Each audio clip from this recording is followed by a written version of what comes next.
And our first speaker is going to be Hina Sultana, and she's coming from Brian Oliver's lab at the NIH. Thank you. Good afternoon, all of you. First of all, I would like to thank the organizers for giving me this opportunity to present my work here today. And today I'll share you my work, which suggests that mediator subunit skuld is required sex-specifically for ovary development. I'm interested in understanding the regulation of gene expression, and organogenesis is a good model system because it requires spatiotemporal regulation of gene expression. We study the development of gonads as a model, and in Drosophila,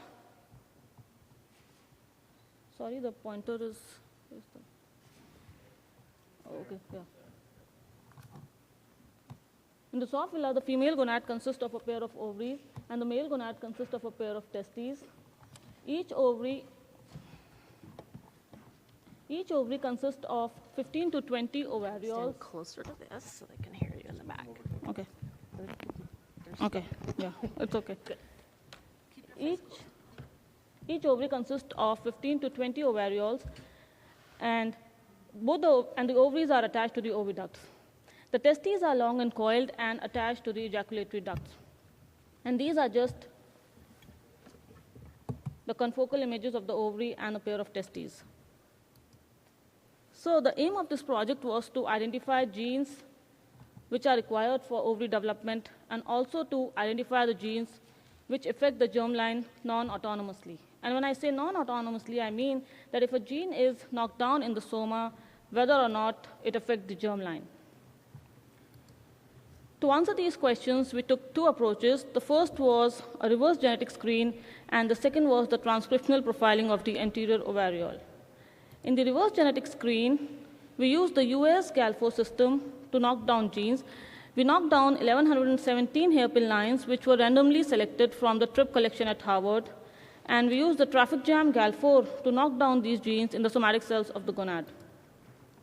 This is an image of a germaria, where germ cells are marked by VASA, and you can see them in red, and green shows the expression of a US GFP driven by traffic jam GAL4. And in the merge image, you can see that traffic jam GAL4 is expressed in most of the somatic cells of the gonad.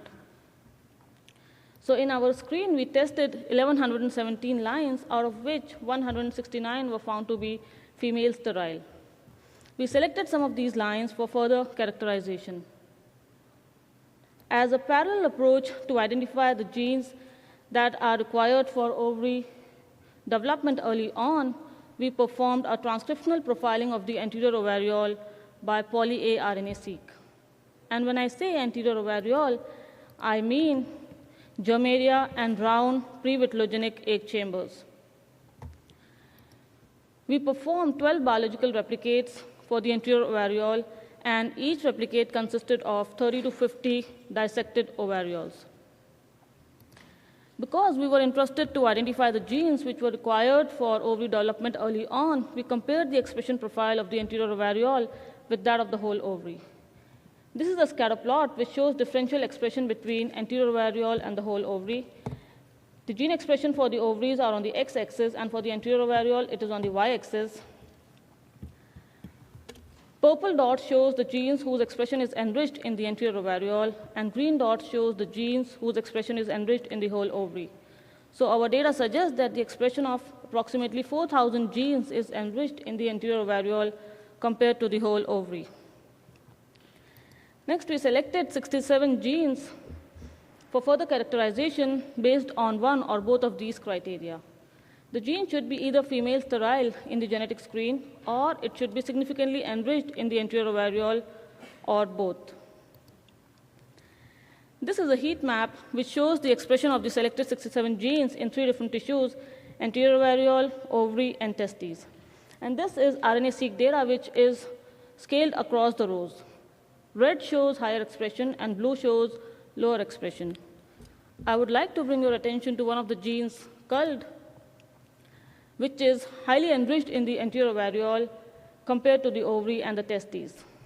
We were interested in skuld because skuld is a component of the mediator complex. Mediator is a multi-subunit complex which is conserved from yeast to humans, and it acts as a bridge between Pol II and sequence-specific transcription factors, thereby acting as a co-activator of transcription. Skuld is part of the kinase domain of the mediator complex. So in order to understand the role of skuld in female fertility, we dissected and analyzed the gonads of skuld knockdown females and males under the confocal microscope. We used RNAi against M. cherry as a control. So when traffic jam gal4 was used to knock down M. cherry, the testes were long and coiled, and these animals were fertile. In the case of skuld knockdown also, the testes were long and coiled, and the males were fertile. Whereas in case of females, in the control ovaries, you can see the differentiated ovarioles with developed eggs, and the females were fertile. Whereas in case of skuld knockdown, though the ovaries were attached to the oviduct, they constituted of an unstructured mass of cells with no differentiated ovarioles and no developed eggs, and these females were sterile.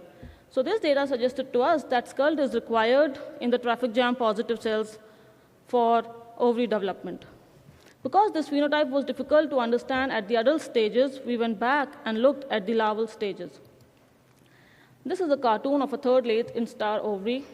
At this stage, the terminal filament cells start to stack up, and each stack contains 8 to 10 cells. And the number of stacks in the larval ovary corresponds to the number of ovarioles in the adult ovary.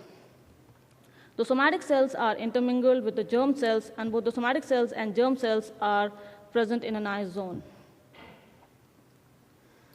So when we use traffic jam gal4 to knock down M. cherry, you can see that the terminal filament cells start to stack up. Here they are marked by engrailed and seen in purple.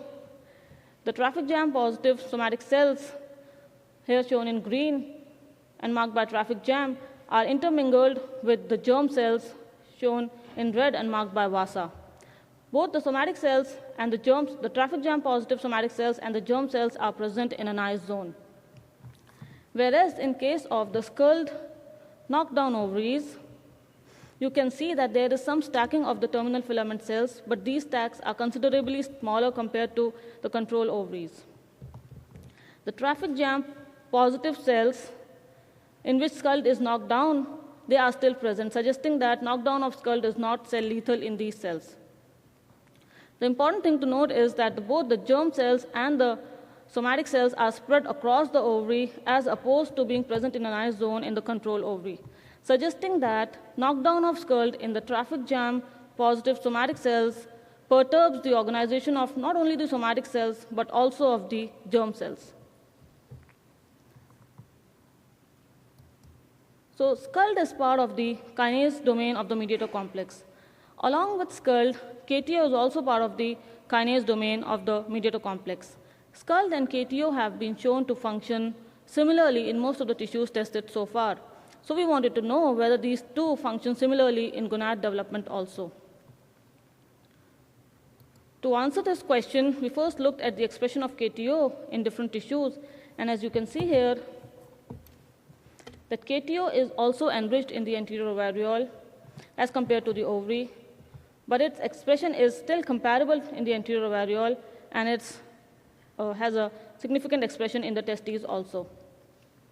So when we looked at the KTO knockdown gonads, you can see that the testes are much smaller compared to the control testes. There are no sperms, and these animals are sterile.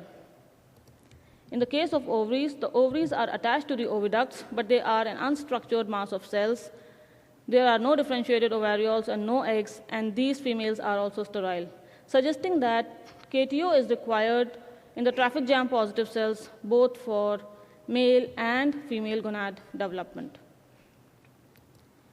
And when we looked at the larval stages, again you can see that there is some stacking of the terminal filament cells, but the stacks are considerably smaller, and the germ cells and the somatic cells are spread across the ovary as opposed to being present in a nice zone, suggesting that KTO and skuld might function similarly in ovary development, but they might have different roles in testes development. So to summarize, our data suggests a novel sex-specific role of the mediator component skuld in ovary development, and it also suggests that skuld and KTO behave in a similar manner in ovary development, but they might function differently in testes development. So in the end, I would like to thank all the people who helped me with this work. First of all, my supervisor, Dr. Brian Oliver, who allowed me to work independently, but also at the same time provided me with excellent guidance when I needed it. I would like to thank Hai Wang for immense help with the RNA-seq analysis, and all the members of the Oliver Lab for insightful discussions. I would like to thank the FLY community for FLY reagents, especially Dr. Jessica Terresman and NIH for funding. Thank you, and I will take questions.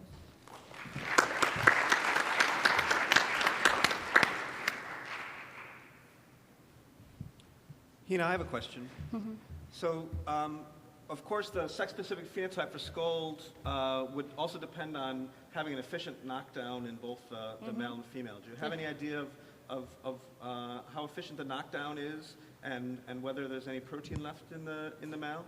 Actually, to address this, To address this question, we are now generating clones of skuld in both the males and the females, because, and also we are trying to do in situs to see the expression of the RNA. But for the protein level, it is very difficult because we cannot, at this point of time, isolate the traffic jam positive cells and do Western. So, and the antibodies that I had for skuld, they are not working that nicely. So we are more dependent on clones at this time. So I'm wondering if you've knocked down skuld and that KTO gene at the same time in the ovaries, and if the phenotype is worse than the individual knockdowns.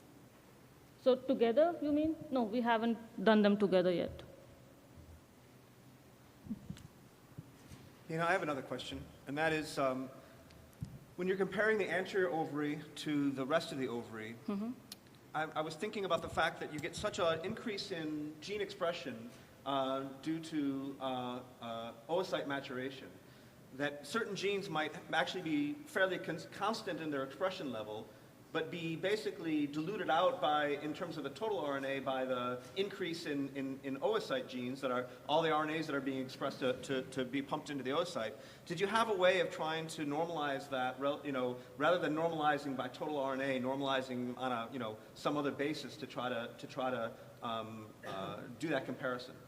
Yeah, I understand your question. So actually, this is the problem when we looked at the expression profile of the whole ovary, because some of the genes are expressed at such a high level that the other genes, you really see very low expression of those genes. And that's why that's one of the reasons why we were also interested in comparing the expression profile of the anterior ovariole with that of the whole ovary. Because there you can actually see the expression of the genes, even if they are at a low level, because there is no high expression of the genes which are, no high expression because of the RNA that is dumped into the oocyte at the earlier stages. So there you can actually be able to do that. Additional questions? We have time for one more. Okay.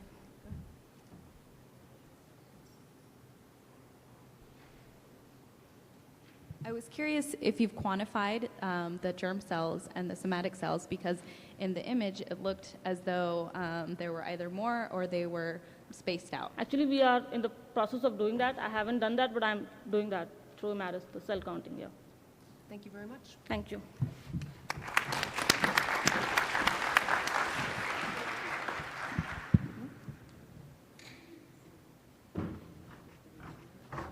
Okay.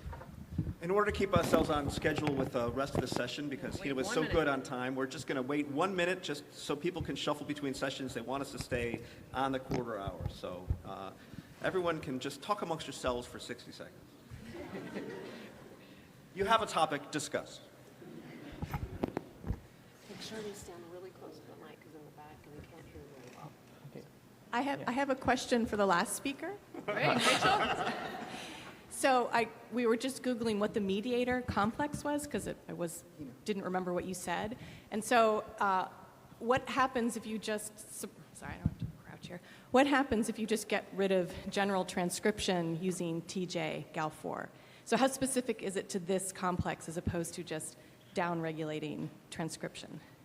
Okay, so you mean if I just down-regulate the transcription machinery in those cells? Yeah, get rid of the ribosomes, whatever, something like that. What happens? So I haven't done that experiment, But because I have looked at a lot of genes and a lot of different mediator complexes, subunits also, I know that a lot of different mediator subunits, when you knock them down, they lead to female sterility. So that is what I have done. But I haven't actually looked at knocking down the general transcription machinery in those cells. But my understanding is that you will see that the gonads will not develop if you knock them down in the traffic jam positive cells, because if those cells, they are not proliferating, the niche itself will dissolve. The whole system will dissolve, and the gonads will not develop. Okay, thank you. Thank you very much. Okay.